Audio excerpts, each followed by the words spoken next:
তারেক রহমান বলেছিলেন যারা অবৈধভাবে নির্বাচিত যারা মন্ত্রী হয়েছে সচিবালয় থেকে বের করবে জনগণ, বের করছে না। দিল্লি নয়, পিন্ডি নয়, নয় অন্য কোনো দেশ, সবার আগে সবার আগে সবার আগে সবার আগে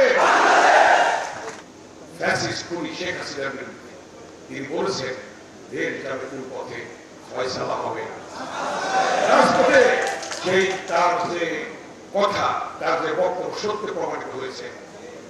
বাউন্ডের ভাষা আন্দোলন সেদিন সালাম বরকতের রক্তের বিনিময়ে রাজপথে ফয়সালা হয়েছিল। মায়ের ভাষা পেয়েছিলাম আমরা। ৬২ শিক্ষা আন্দোলন ওয়াজিল্লাহ বাউন্ডের রক্তের বিনিময়ে আমরা পেয়েছিলাম সেদিন শিক্ষার অধিকার, রাজপথে ফয়সালা হয়েছিল। ৬৯ গণঅভ্যুত্থান শহীদ আসাদের রক্তের বিনিময়ে সেদিন আমরা পেয়েছিলাম সফল গণঅভ্যুত্থান, সেদিন রাজপথে ফয়সালা হয়েছিল। ৭১ মুক্তিযুদ্ধ রণাঙ্গনে লক্ষ লক্ষ শহীদের রক্তের বিনিময়ে সেদিন পেয়েছিলাম আমরা স্বাধীনতা, রাজপথে ফয়সালা হয়েছিল। ৯০ সালের বিরোধী আন্দোলন জিহাদ ডাক্তার মিলনের রক্তের বিনিময়ে রাজপথে ফয়সালা হয়েছিল। গণতন্ত্র উদ্ধার করেছিলাম। ২৪ গণঅভ্যুত্থান সেটাও তারেক রহমানের বক্তব্যে প্রতিধ্বনি ছিল যে রাজপথে ফয়সালা হবে, রাজপথেই ফয়সালা হয়েছিল। হাজার হাজার ছাত্র জনতার রক্তের বিনিময়ে রাজপথে ফয়সালা হয়েছিল। সেই ছাত্ররা আমাদের পাশে আজকে থাকতো। ইলিয়াস আলীকে গুম করা হয়েছে, চৌধুরীকে গুম করা হয়েছে, সাহেবকে গুম করা হয়েছে, এরকম ভাবে অনেক নেতৃবৃন্দকে গুম করা হয়েছে, হত্যা করা হয়েছে। তার মধ্য দিয়ে রাজপথই ফয়সালা হয়েছে। আজকে সেই তারেক রহমানের বক্তব্য সত্যে প্রমাণিত হয়েছে। তারেক রহমান বলেছিলেন যদি বিনামূল্যে এমপিরা সংসদ থেকে না বের হয় তাহলে জনগণ তাদেরকে বের করবে। বের করছে না।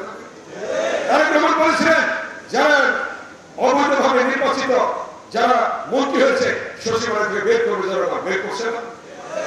তিনি বলেছেন তারপর যদি পদত্যাগ না করে ফ্যাসিস্ট খুনি হাসিনাকে গণভবন থেকে জনগণ বের করবে। বের করছে না।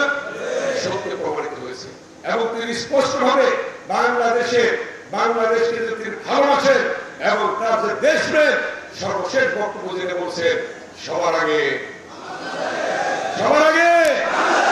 বাংলাদেশ, দিল্লি নয়, পিন্ডি নয়, নয় অন্য কোনো দেশ, সবার আগে সবার আগে সবার আগে সবার আগে। এই কথাটি তারেক রহমানই বলেছেন। তার দেশ প্রেমের উজ্জ্বল দৃষ্টান্ত প্রমাণিত হয়েছে আজকে। সবার আগে বাংলাদেশ বাংলাদেশ। অতএব আজকে অন্তর্বর্তীকালীন সরকার হয়েছে। অন্তর্বর্তীকালীন সরকার প্রধান নির্বাচন ঘোষণা দিয়েছেন যে ফেব্রুয়ারি প্রথমে নির্বাচন হবে।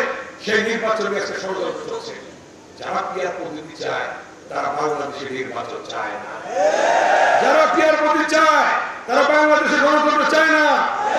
আজকে আমার গণভোট নিয়ে তারিখ নিয়ে উল্টাপাল্টা করতেছে, কথাবার্তা বলছে। তাদের কি আজকে নির্বাচনটা হলেই কিন্তু তাদের মাথা পুরি শেষ হয়ে যাবে। এইটা বুঝি তারা ষড়যন্ত্র করছে। তারা নির্বাচন করতে চায় না, কিন্তু বাংলাদেশের জনগণ নির্বাচন করবে। মাননীয় প্রধান উপদেষ্টার ঘোষণা অনুযায়ী ফেব্রুয়ারি প্রথমার্ধে নির্বাচন হবে এবং সেই নির্বাচনে এদেশের সরকার হবে তারেক রহমানের সরকার।